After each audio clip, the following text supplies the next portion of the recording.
Yung autumn, di ba? Autumn yan eh, nagpapalik. Eto guys, yung nakakaganda sa kanya is yung ilaw siya, kumbaga, hindi siya Diba, naka-computerized. nakita nyo naman kanina, puro ilaw lang yun, di ba? Opo. Tapos naging pa na siya. Spring na Opo, siya. ngayon, naging, di ba? oo. Spring na siya ngayon. So, ang galing-galing talaga ng gumawa nito as in. Tapos ngayon, naging summer na siya. di ba? Summer na naman siya. Susok siya. As in, ilaw lang siya. Yung parang ilaw sa ano, di ba? Christmas tree. Mm. Oo. So, nakaka-amaze talaga guys. Summer na, dapat Oo. na siya.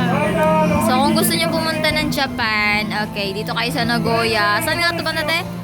Ay, hindi pa siya sa Nagoya, di ba? Sa Gifu, Nagashima Resort. Nagashima Resort.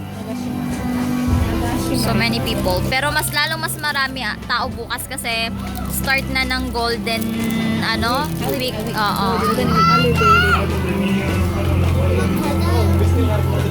Ang galing. 4 season siya, iba-iba.